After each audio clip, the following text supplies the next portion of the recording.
Assalamualaikum warahmatullahi wabarakatuh. Bismillah walhamdulillah wassalatu wassalamu ala rasulillah wa ala alihi wa ashabihi wa man walah amma ba'd. Meneruskan pembahasan kita dari kitab Fathul Majid ya. Masih di bab naja' fir ruqa wat tamaim. Ya, larangan yang datang dari ruqyah-ruqyah, yakni ruqyah yang tidak sesuai dengan sunnah Rasul sallallahu alaihi wasallam. Ruqyah yang tidak sesuai dengan qawaid syariah dan tamaim. Ya, dan tamaim ini jimat-jimat ya. Kemarin kita jelaskan bahwa ruqa ini secara umum digunakan untuk jampe-jampe. Oke, ucapan-ucapan yang diucapkan untuk khasiat tertentu lah.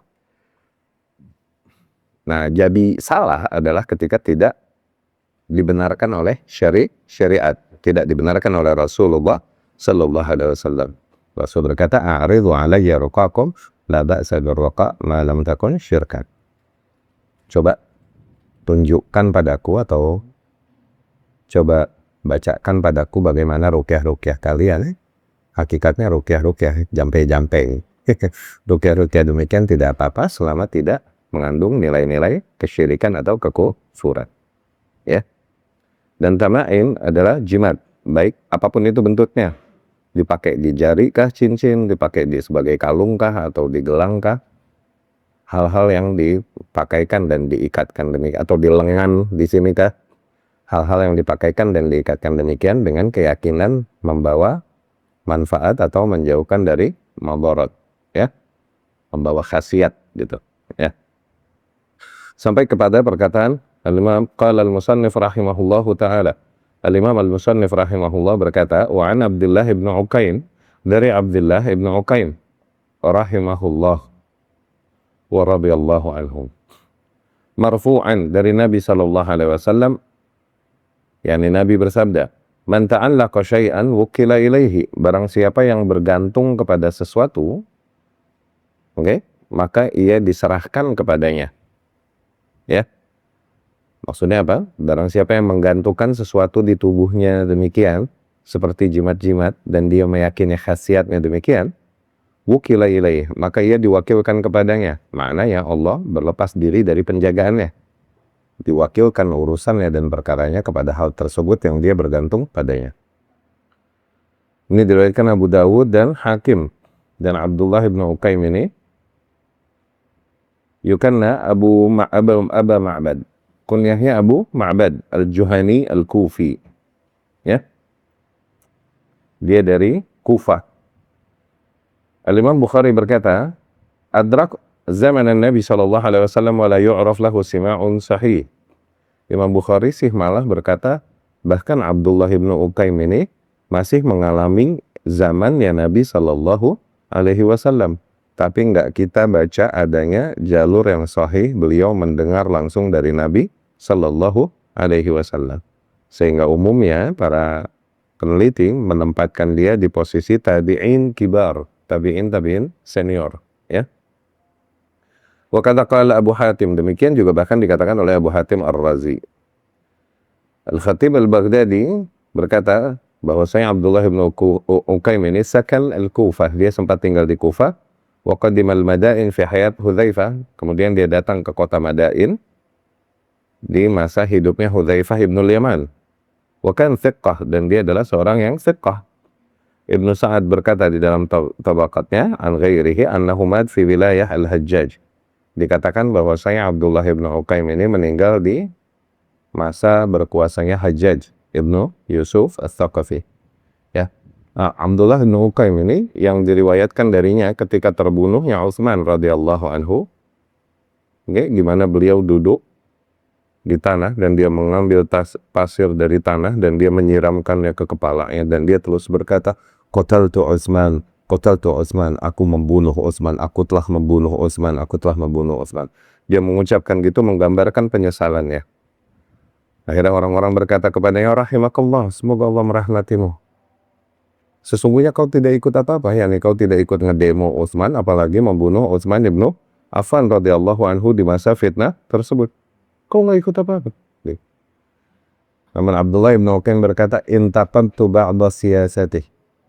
Aku seringkali mengkritik sebagian kebijakan-kebijakan Utsman radhiyallahu anhu. Nah, dia melihat sikap mengkritiknya ini akhirnya di antara sebab-sebab yang menggerakkan manusia sehingga terjadilah yang terjadi pada Utsman radhiyallahu anhu. Ya. Dia menghitung bahwasanya ad-dafi' misal al-mubashir, orang yang mendorong itu seperti orang yang mengeksekusi sana. Gitu. Tuh lihat mindsetnya salaf. Mindsetnya salaf rahimahumullah di dalam bernegara, ya. Qauluh man ta'allaqa syai'an wukil ilaih. Ya. Barang siapa yang bergantung atau mengikatkan dirinya kepada sesuatu, maka diserahkan ia kepadanya. Ya. Nah, ta'alluq ini di dalam bahasa Arab bisa artinya bil qalb, bergantungnya hati, oke? Okay? Wa yakun bil fi'l, bisa juga dengan aktivitas, dengan kelakuan kita. Oke? Okay? Yakunu bihima. Wakalahullah, maka Allah wakilkan ia ila dzalika asy-syai', kepada sesuatu hal tersebut, alladzi ta'allaqahu, yang ia bergantung kepadanya. Faman ta'allaqa billah, maka barang siapa yang mengikat dirinya kepada Allah atau bergantung hanya kepada Allah, wa anzala hawaijahu bihi, dan kemudian menyerahkan seluruh kebutuhannya, yakni memohonkannya hanya kepada Allah Subhanahu wa taala, wal taja'a ilaihi wa fawwad amrahu ilaih, dan kemudian bersimpuh hanya kepada Allah Subhanahu wa taala dan menyerahkan seluruh perkaranya kepada Allah Subhanahu wa taala, kafah, niscaya Allah akan mencukupinya baginya semuanya.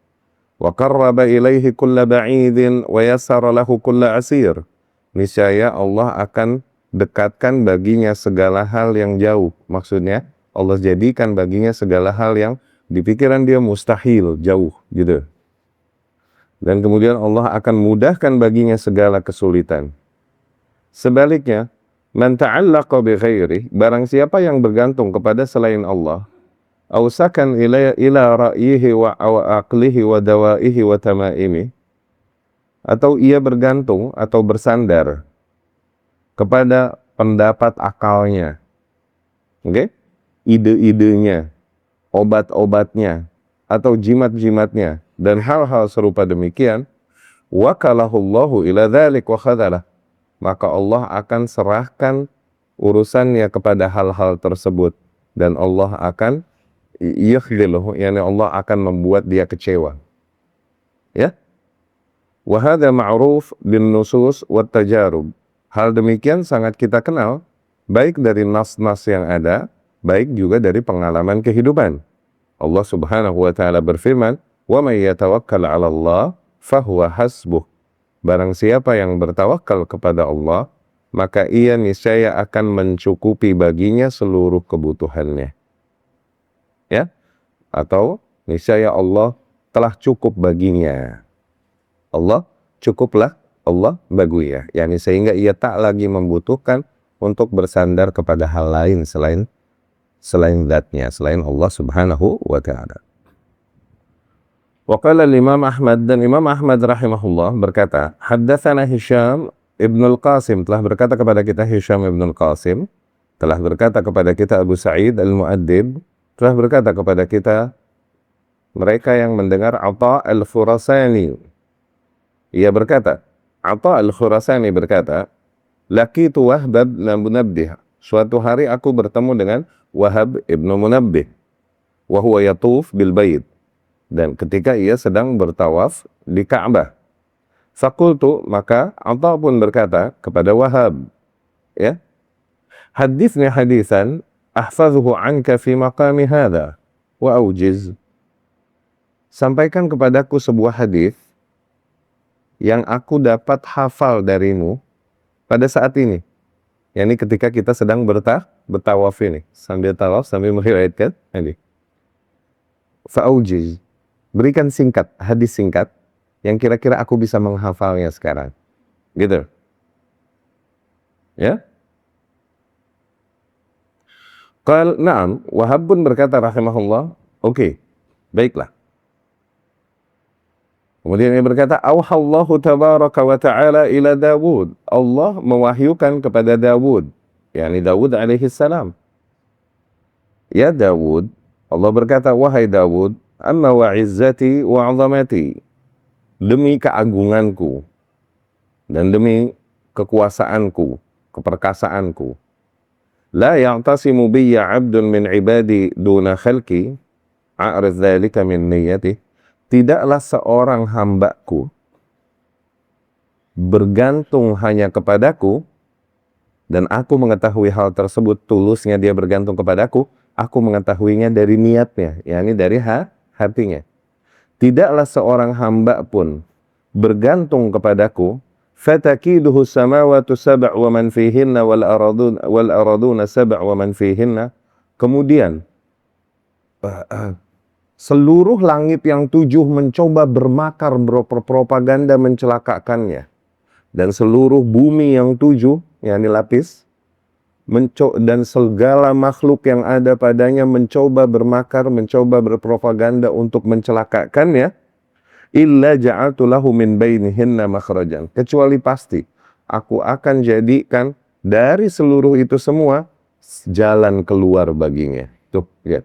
Maksudnya, kekuatan sebesar apapun yang dihadapi oleh seorang hamba yang Allah tahu dia tulus hanya bergantung kepada Allah Subhanahu wa taala, niscaya Allah Subhanahu wa taala akan memberikan baginya jalan keluar. Kalaupun yang ia hadapi adalah kekuatan yang sangat dahsyat.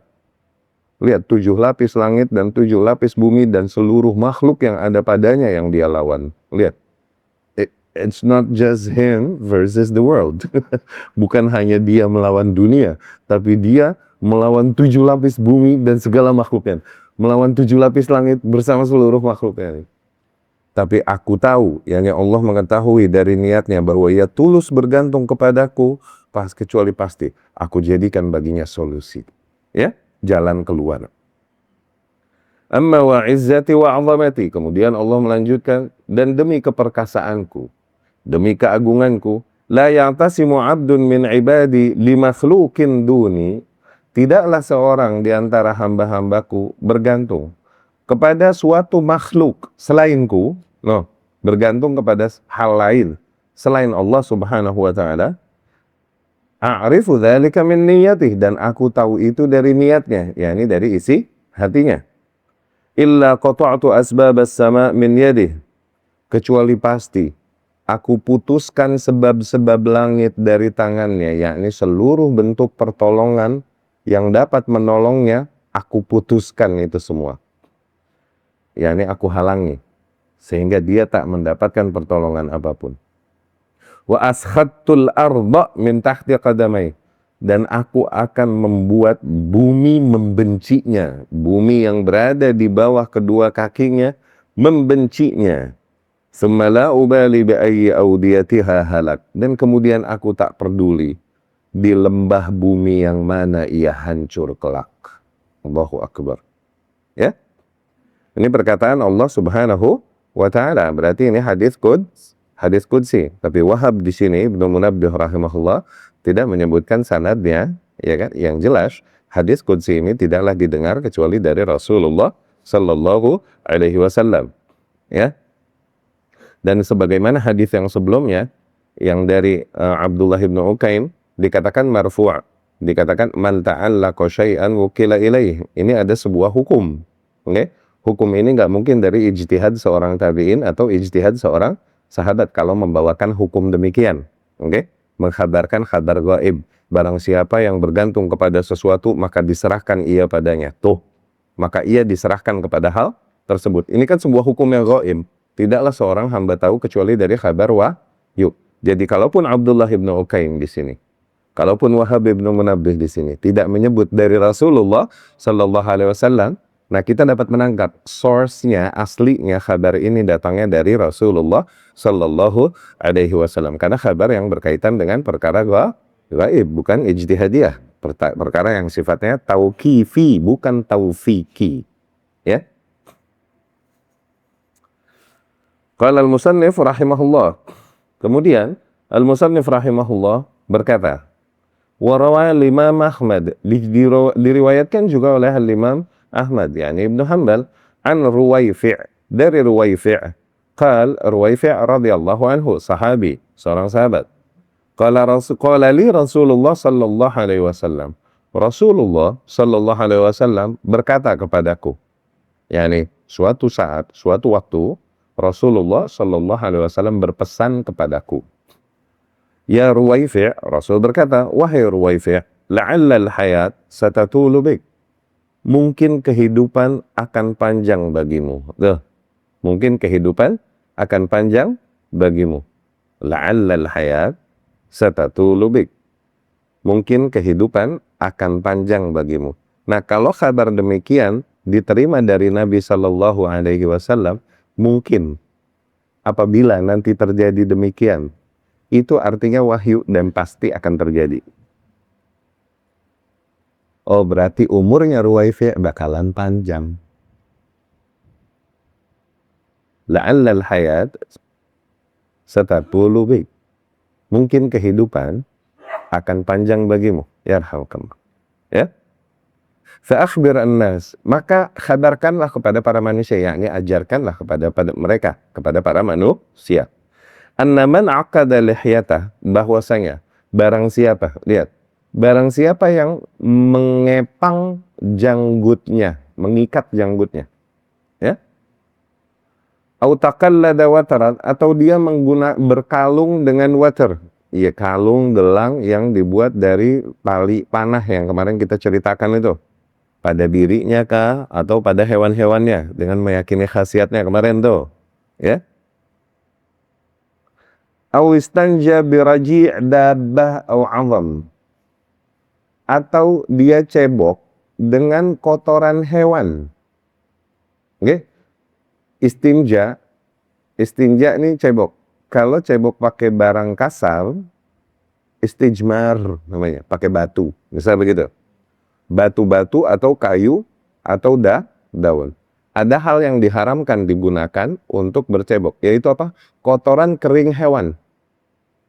Kotoran kering hewan yang udah membatu nih. Itu nggak boleh dipakai buat cebok. Ya? Sekali lagi, istinja ini cebok. Nah, khusus untuk cebok pakai air ya. Al-aslu fil taharah ini pokoknya bilma. Hukum asal bersuci ini pakai air. Oke? Nah, ketika bersuci diajarkan pakai hal-hal lain, istijmar dibilangnya begitu ya, secara umum. Mau pakai aurak yang sifatnya lembaran-lembaran daun, tisu atau ayo nama, ya. Atau pakai batu, atau pakai benda-benda kasar lah, kulit duren, silik misalnya, silik kawat. Lalu lu mau cebok pakai gituan biar ledes pantat lu. Ya. Itu istijmar namanya ya. Nah, atau bercebok, oke? Bercebok dengan raji' dabbah, dengan kotoran hewan, atau tulang-tulang. Tuh, tulang nggak boleh. Tulang juga nggak boleh. Kotoran hewan yang mengering dan tulang-tulang dari hewan itu nggak boleh.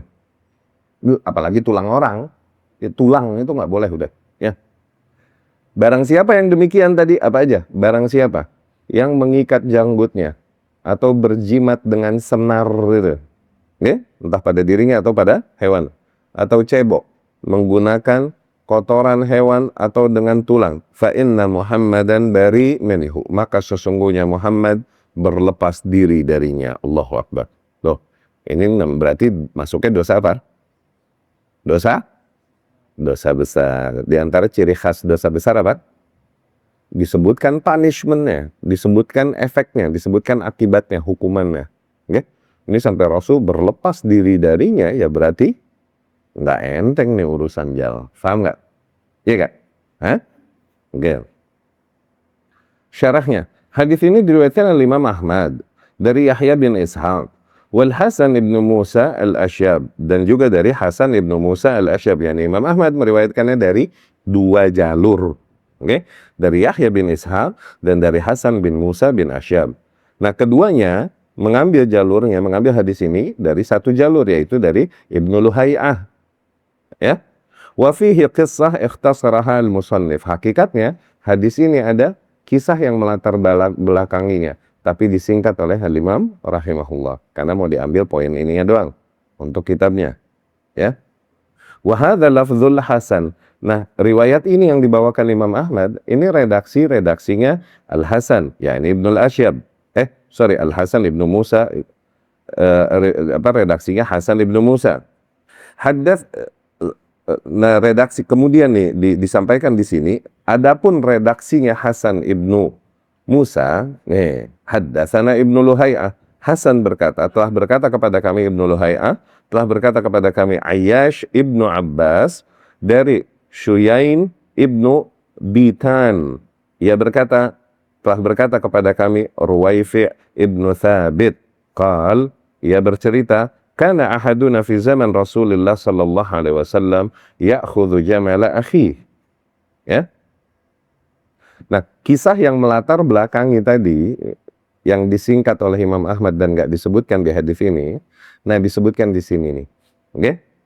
Jadi Ruwaifi' rahimahullah atau radhiyallahu anhu bercerita, dulu kita nih di zamannya Nabi Shallallahu Alaihi Wasallam seringkali seseorang menggunakan ontaknya untuk seseorang menggunakan ontak saudaranya, yakni ontak Muslim yang lain untuk berjihad. Ini orang mau berjihad nih, cuman nggak punya kendaraan, dia pakai ontak tetangganya yang lagi nggak pergi jihad, atau nih ontak tetangganya yang punya lebih, dia pakai deh, gitu.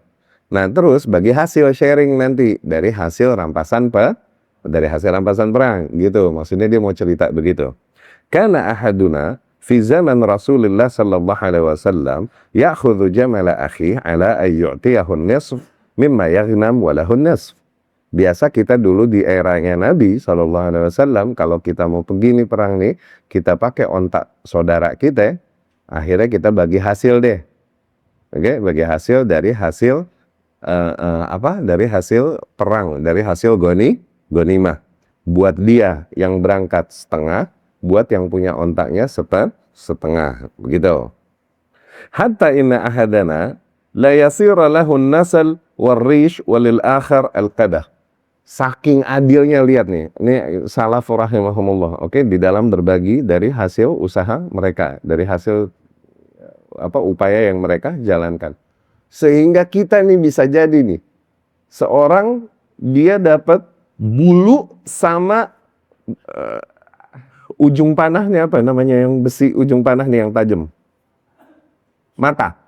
Seseorang dia bisa dapat bulu sama mata panahnya. Saudaranya yang punya ontak dapat batangnya. Tuh, lihat saking berbaginya mereka. Ya, kenapa lagi baca hadis ini? Allah, sampai begitu. Kalau kita pikir, udah segala batang buat lo deh, gitu, kurang lebih deh, gitu ya. Tapi enggak, udah hak orang dikasih itu. Habis itu dia mau kasih, beda cerita ya. Sampai kita berbagi nih, bulunya buat bulu aja. Hah? Udah gue punya soang di rumah, nang tak gue cabut buat lu deh, gitu ya. Enggak, beresin dulu, ini hak orang. Itu bulunya sama matanya buat saudaranya, dia dapat batangnya. Sampai begitu jauh berbagi. Karena dia pergi jihad pakai aset milik saudaranya, ontaknya nih, Jamal onta si saudaranya ini. Tsumma qala li Rasulullah sallallahu alaihi wasallam, dan kemudian Rasul sallallahu alaihi wasallam berkata kepadaku, barulah nyambung ke hadis bab. Wahai Ruwaifi', la'alla al-hayat satafulu bik. Wahai Ruwaifi', bisa jadi kehidupan akan panjang bagimu.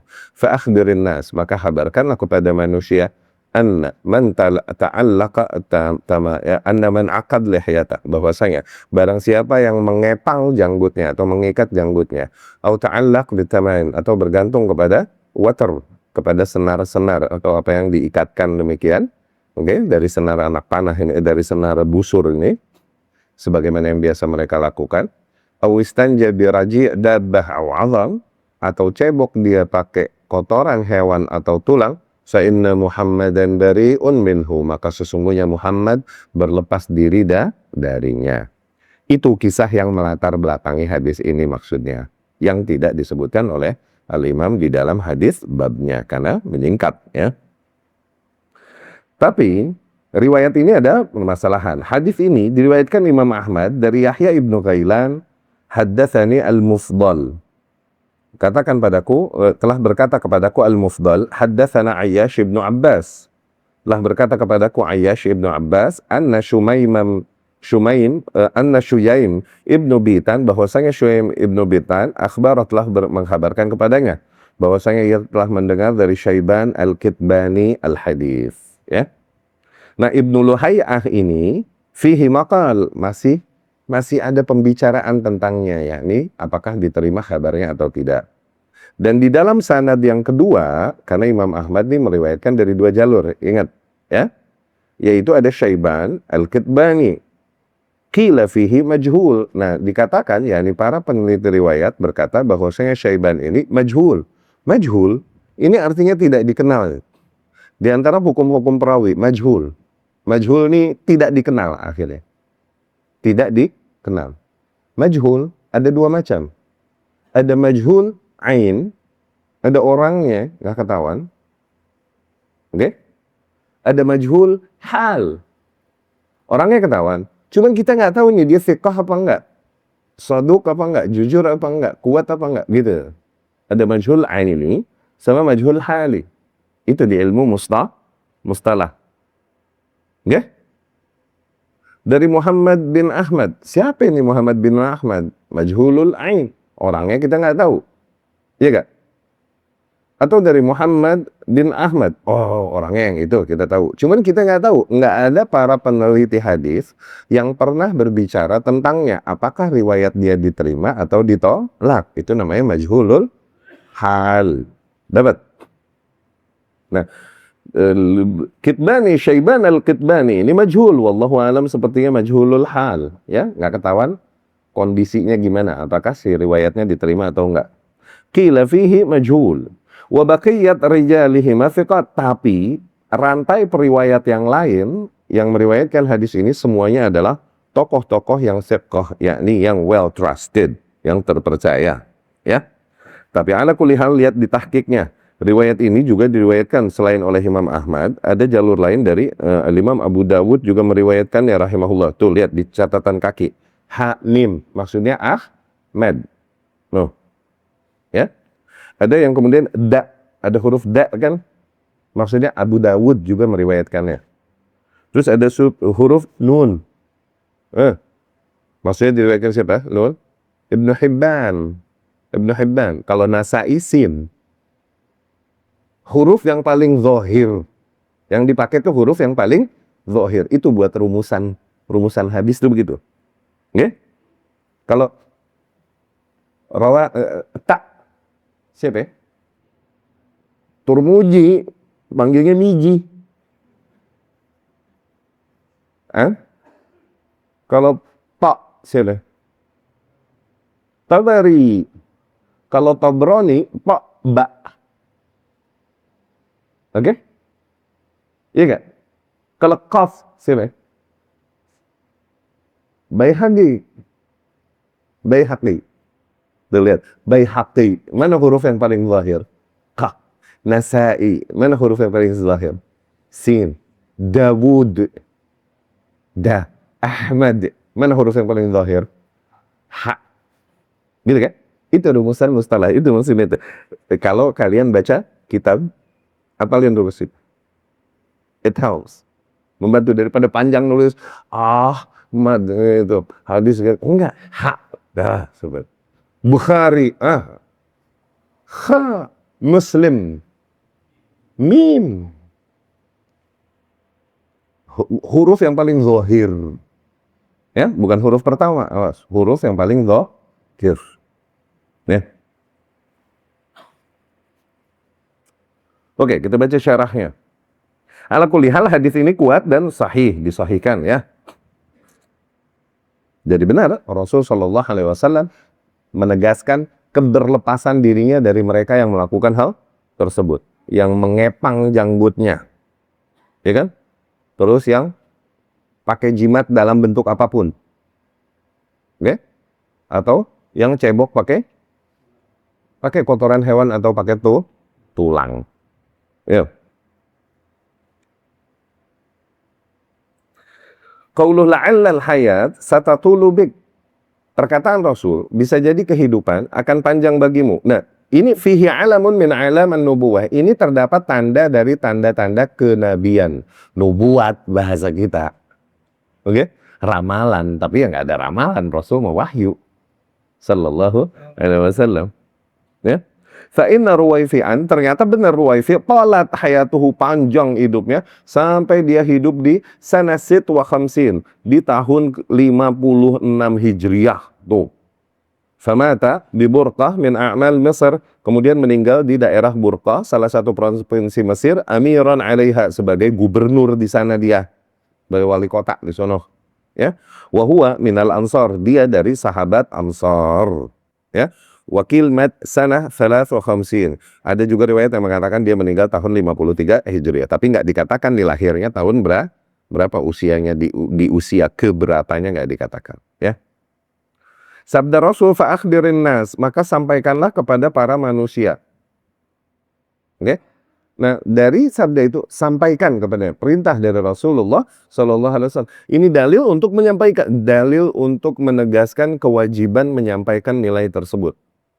Dan secara umum kewajiban untuk menyampaikan ilmu yang didapat dari Rasulullah Sallallahu Alaihi Wasallam, dan haramnya menyembunyikan ilmu tersebut. Ya. Dalil ala wujub ikhbarin nas. Ungkapan Rasul itu diantara dalil atas kewajiban untuk menyampaikan kepada manusia. Laisa hadza mukhtassan birwaifi'. Dan ini tidak hanya, dalil ini tidak hanya dikhususkan spesifik kewajibannya bagi Ruwaifi' saja, tidak. Ya. Balighu anni walau ayah. Sampaikanlah dariku kalaupun cuma satu ayat.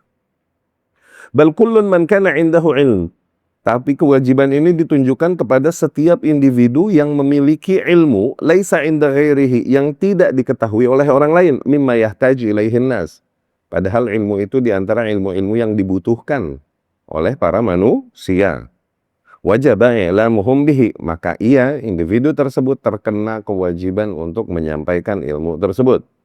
Fa in ishtaraka huwa wa ghairuhu fi ilmi dzalik, dan apabila ada juga orang lain selain dirinya yang mengetahui ilmu tersebut, fatabligh, maka hukum menyampaikannya berubah menjadi fardu kifayah. Ya. Qalahu Abu Zur'ah, keterangan ini disampaikan oleh Abu Zur'ah, yakni Ar-Razi, di dalam syarah Sunan Abi Dawud. Sabda Nabi, barang siapa yang mengepang janggutnya, ya, al-lihyah, al-jamu' luhi, jamaknya luhi atau liha, atau janggut, ya, jamaknya. Khattabi berkata, amma nahyu an aqdil lihyah fayufassar ala wajhain. Nah, larangan Rasul ini, Al-Khattabi rahimahullah berkata, larangan Rasulullah Sallallahu Alaihi Wasallam untuk mengepang janggut ini diarahkan larangannya ke dua makna. Oke? Okay? Yakni mengepang janggut nih maknanya bisa dua. Ya gak?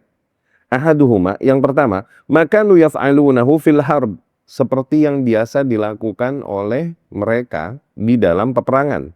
Kanu ya'kiduna lihahum, mereka biasa mengikat janggut mereka, wa dzalika min ziyyi ba'dil a'ajim, dan itu kebiasaan orang-orang ajam. Ajam nih yakni selain bangsa Arab. Yaftulunaha wa ya'kidunaha, di mana mereka seringkali memintal janggut mereka dan kemudian mengepangnya, dipintal dulu dan dikepang. Ini dikatakan Abu Sa'adat itu takabburan wa ujban, itu kebentuk takabur dan ujubnya mereka. Ya. Tsanihima, nah yang kedua, bentuk mengepang janggut ini makna mu'alajah asy-sya'r liyata'aqqad wa yataja'ad. Sifatnya treatment rambut, treatment jenggot. Kadang cara mentreatmentnya tuh, oke, dengan cara dikepang.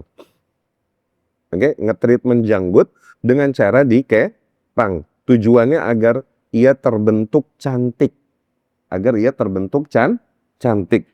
Wa dzalika min fi'li ahli ta'nis. Ini kelakuan para bencong. Tuh lihat, bencong juga berjenggot masih. Cuman jenggotnya dicantik-cantikin. Gitu, Jal. Ya. Abu Zur'ah berkata, Yang lebih utama, hamluh ala aqdil lihya fi shalah. Lebih tepat Abu Zur'ah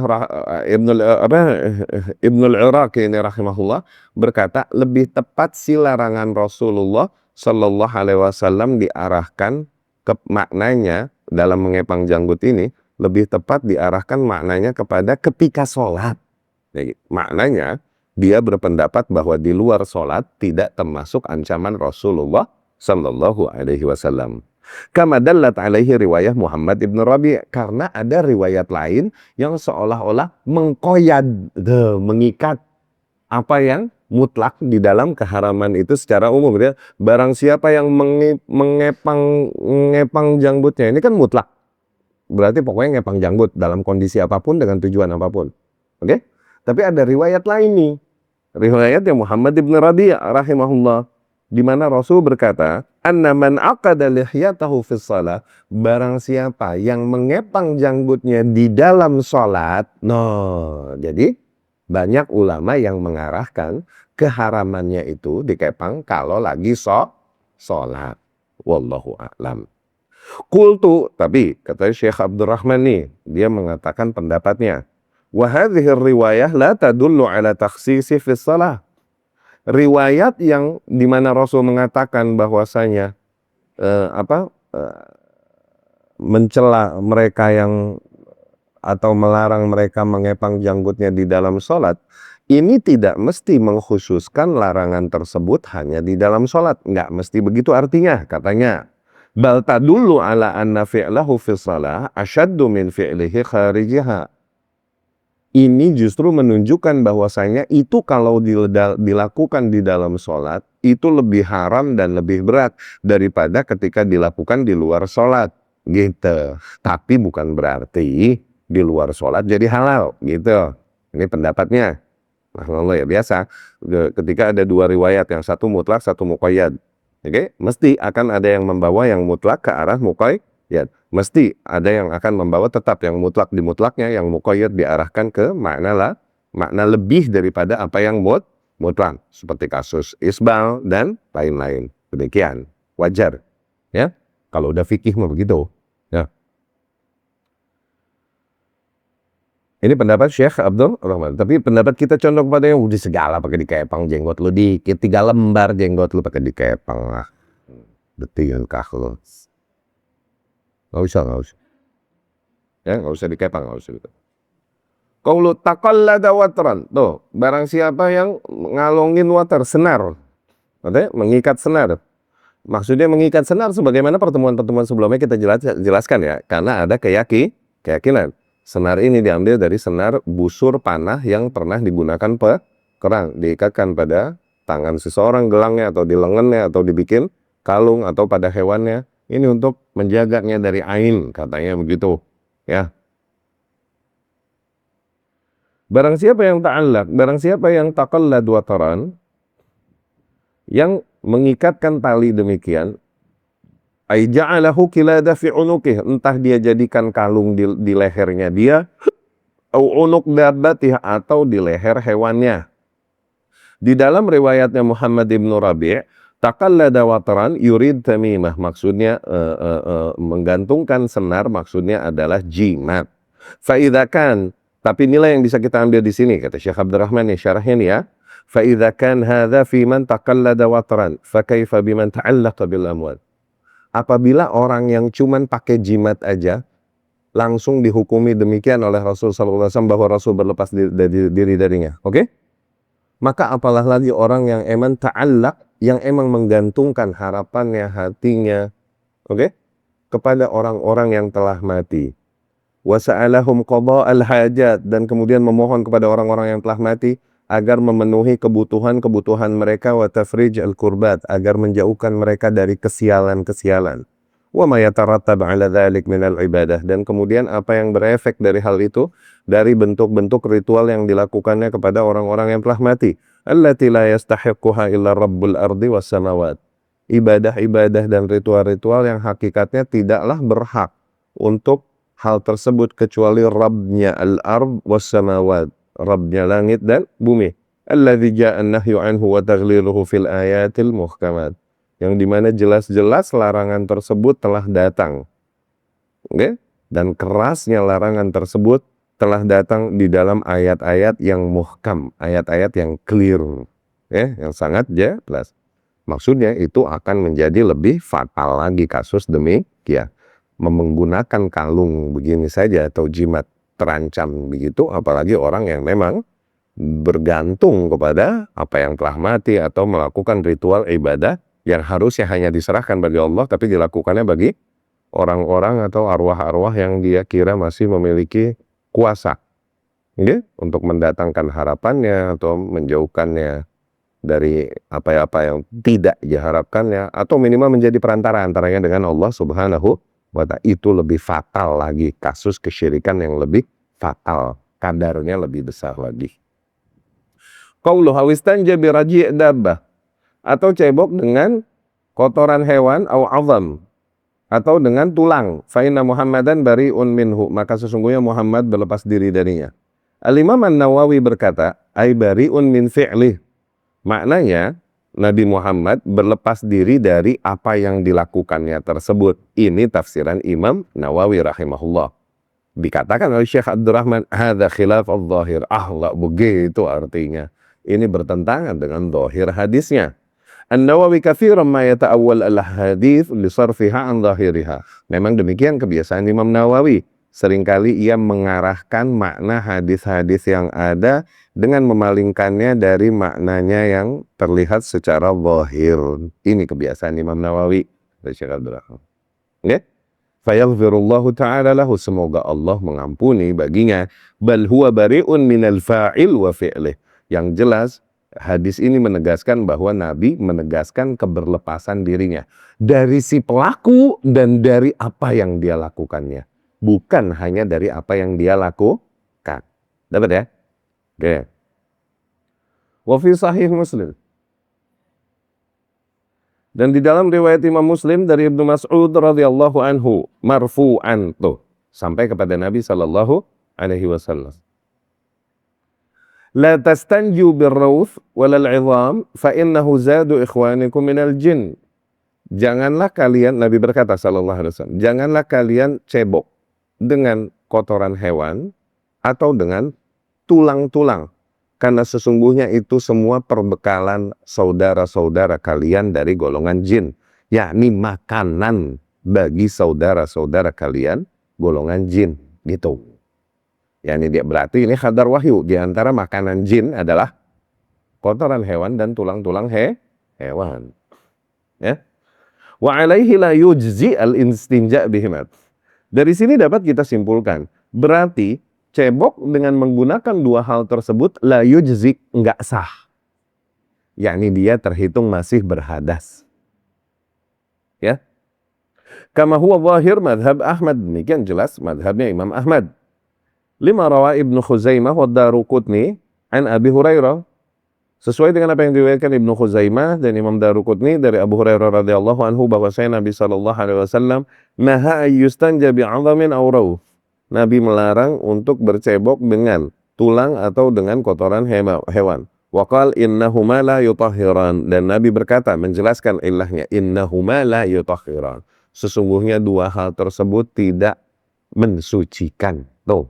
Berarti dari situ dapat kita simpulkan larangan tersebut juga memberi makna bahwa ceboknya kagak sah, gitu ya. Dia belum kelar hadasnya berarti. Al-Musannif rahimahullah ta'ala berkata dari Sa'id bin Jubair. Dia berkata, man qata'a tamimatan min insan kan ka'adli raqabah. No. Dari Sa'id bin Jubair rahimahullah, dia berkata, barang siapa yang memutuskan jimat dari seseorang, yang dia lihat orang, ada yang pakai jimat, diputusin, oke? Sama dia, maka dia dapat pahala seperti membebaskan seorang budak. Iya gak? Langsung dia putusin gitu. Langsung dia dapat pahala seperti membebaskan seorang budak. Nah, Sa'id bin Jubair di sini rahimahullah kan tabi'in. Iya gak? Tapi dia mengatakan sesuatu yang harusnya nggak ada peluang ijtihad di situ. Besarnya pahala sebagaimana pahala demikian. Ini nggak bisa pakai ijtihad gitu. Harus khabar Yuk. Padahal Sa'id bin Jubair ya ketemu Rasul nggak? Nggak ketemu. Berarti hadis beginian. Namanya hadis apa? Mursal. Ada missing link. Missing linknya abis Rasul banget. Sallallahu alaihi wasallam. Ingat definisi mursal? Ayyakula tabi'iyyu qala Rasulullah sallallahu alaihi wasallam. Ketika seorang tabi'in berkata, Rasul bersabda. Nah, tabi'in kan gak ketemu Rasul. Kudunya berarti dia dengar dari sahabat. Dapat gak? Ya? Tapi mursal begini, mursal dimakna marfu'. Mursal yang kita hukumi makna yang nyambung dari Rasulullah sallallahu alaihi wasallam. Karena ini kabar sesuatu yang gaib. Nggak mungkin Sa'id bin Jubair ijtihad di situ. Dan Sa'id bin Jubair fiqh, imam, diterima riwayatnya. Oke, mursal tabi'in, kalau dia orang fiqh, dilihat apakah perkaranya perkara yang masih berkaitan dengan ijtihadiyah apa enggak. Kalau perkara yang berkaitan dengan perkara yang sifatnya wahyu, maka kita hukumi mursal fi hukmir rafa'.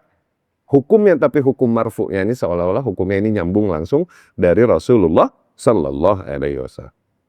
Dapat ya?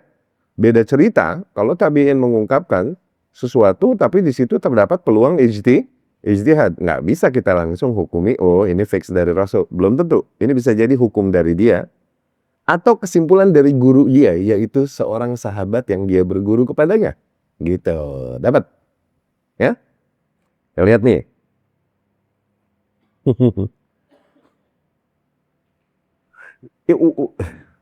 Iya, Sa'id bin Jubair ini rahimahullah diberikan hadza inda ahli ilm lahu hukmur rafa'. Hadis demikian di kalangan ahli ilmu, mereka menghukumi hadis ini hadis yang marfu', yakni hadis yang sampai kepada Rasul sallallahu alaihi wasallam. Lianna mithla dzalika la yuqal birra'i, karena nilai demikian enggak bisa pakai ra'yu. Ya kan, pahalanya sama besar dengan pahala membebaskan budak. Wah, lo nggak bisa deh.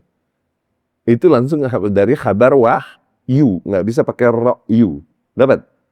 Wa yakun hadza mursalan, berarti hadis ini hadir mursal li'anna Sa'idan tabi, karena Sa'id adalah seorang tabi'in. Wa fihi fadlu qat'it tamaim li'annaha syirkun. Dan di dalam hadis ini jelas terdapat keutamaan memutus jimat dari seseorang, karena itu adalah bentuk kesyirikan.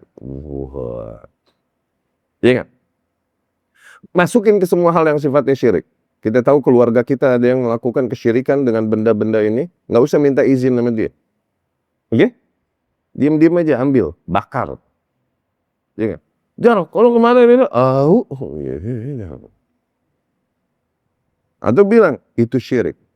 Kita bilang gitu kalau siap perang. Ya, kalau siap ribut. Ya. Nah, rawahu Waqi'. Hadis ini diriwayatkan oleh Waqi', yakni Waqi' Ibnul Jarrah rahimahullah, gurunya Imam Syafi'i. Muridnya juga dari Al-A'mash, Sulaiman ibnu Mihran. Waqi' ini banyak meriwayatkan kan dari A'mash, tapi bapaknya ini perbendaharaannya Bani Umayyah. Bapaknya ini yang megang fulus Bani Umayyah, dan bapaknya juga periwayat hadis. Nah, para ulama ini dulu digaji oleh penguasa. Jadi ngantri mereka tiap bulan untuk dapat gaji dari penguasa. Waqi' pengen ngambil riwayat dari Sulaiman bin Mihran nih, dari Al-A'mash. Dan Al-A'mash termasuk ulama-ulama yang digaji oleh penguasa kan. Dengan posisinya sebagai anak dari perbendaharaan negara, oke? Mungkin dia bisa nih ngambil, oke? Nah biasa Al-A'mash rahimahullah, orang datang mengambil hadis tuh biasa ngasih fulus sekian dinar. Biasanya begitu. Oke? Untuk dibagi riwayat dibacakan hadis. A'mash buta, tapi satu hari Jarrah bilang sama Waqi', nanti bawain setengah aja, jangan full buat dia. Ya? Begini ya. Bukan orang datang untuk bayar sama siapa namanya Sulaiman bin Mihran, tapi Waqi' datang membawakan gajinya Sulaiman bin Mihran, A'mash. Tuh. Supaya dia nggak susah-susah pergi ngantri ngambil gajinya, iya gak? Tapi bapaknya nyiasatin, lu bagi dulu tong, setengah, jangan semua. Bilang setengahnya next. Jadi lu 2 kali dapat riwayat dari dia. Iya gak? Pertama setengah dulu, ntar setengah lagi. Pas didatengin Waki datengin Sulaiman ibn Al-A'mash, ini cerdik. Pas dia pegang, mahada, apa ini? Gitu. Kata Waki, nisfu, itu setengahnya. Nanti setengah lagi waktu aku akan datang lagi ke sini. A'mash ini langsung dapat, pengen dapat 2 kali dia nih ya. Ya? Ada diriwayatin hadis. Diriwayatin hadis nggak nyampe kelar, setengah. Lah kok setengah Imam? Iya, setengahnya ntar pas datang lagi. Wa qul li abik anna al-A'mash mudarrab qad syahida al-waqa'in. Dan sampaikan pada bapak lo. Dia tahu nih bapaknya yang nyuruh. Lu bilangin sama bapak lo, tahu. A'mash ini well trained, mudarrab. Qad syahida al-waqa'in. Dia telah banyak menyaksikan peristiwa-peristiwa besar dalam kehidupan. Waki' bin Jarrah rahimahullah, Sulaiman bin Al-A'mash rahimahullah, dan lain-lain. Dan ini Waki' ini maksudnya yang meriwayatkan. Waki' ini Ibnu Jarrah, Ibnu Waki' Al-Kufi, thiqah, imam, sahib tasanif, minha al-Jami'. Dia banyak menyusun kitab-kitab, di antara kitab Jami' dan lain-lain. Rawa anhu, di antara murid-muridnya yang meriwayatkan darinya bahkan Imam Ahmad wa tabaqatuh, dan orang-orang yang selevel sama Imam Ahmad. Mata sana 97 wa 100. Dia meninggal tahun 199 Hijriah. Ini yang disebutkan Imam Syafi'i di dalam syairnya. Syakautu ila waqi'in su'a hifzi fa arsyadani ila tarkil ma'asi wa qala bi anna al-ilma nurun wa nurullahi la yuhda lil asi. Aku mengeluh kepada Waki', kok susah banget ngapal. Kata Imam Syafi'i. Imam Syafi'i susah ngapal, apa kabarnya gue? Aku mengeluh kepada Waki', susah ngapal. Nah, dia menunjukkan, tinggalkan semua bentuk maksiat. Dikarenakan hakikatnya ilmu ini, yakni ilmu syariat, adalah cahaya. Dan cahaya Allah tentunya tidak ditunjukkan bagi mereka yang melakukan maksiat. Dan diabadikan namanya di syair Imam Syafi'i. Syakautu ila waqi'in suha hifzi. Ya. Qala al-musannif rahimahullah wa lahu an Ibrahim qala kanu yakrahuna at-tama'im kullaha. Wa lahu, yakni masih dari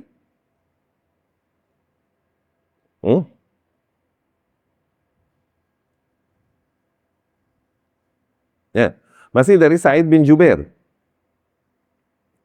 Dengan riwayatnya dari Ibrahim, yakni Ibrahim ibnu Yazid an-Nakha'i. Ibrahim berkata, kanu yakrahuna tama'im kullaha minal Qur'an wa ghairil Qur'an. Mereka, yakni para sahabat. Ibrahim bin Yazid an-Nakha'i, tabi'in, berarti berguru sama para sahabat. Dia berkata, Pak, mereka, yakni para sahabat yang kami berguru kepadanya. Gitu. Okay? Yang dimaksud lebih spesifik sebenarnya lebih kepada Abdullah ibnu Mas'ud radhiyallahu anhu, karena Ibrahim bin Yazid an-Nakha'i sebagaimana Alqamah, Aswad, Abi Wa'il, Harith dan lain-lain, ini murid-muridnya Abdullah ibnu Mas'ud di Kufah. Ya. Mereka membenci semua bentuk jimat, baik terbuat dari Al-Qur'an, isinya kemarin telah kita bahas tuh, ya kan? Ataupun bukan dari Al-Qur'an. Yakrahun ini membenci, bukan makruh artinya, bukan, awas. Yakrah di dalam ibarat salaf seringkali artinya adalah haram. Haram. Yakrah itu maksudnya mengharamkan. Bukan di dalam, sebagaimana di dalam istilah kontemporer fikih.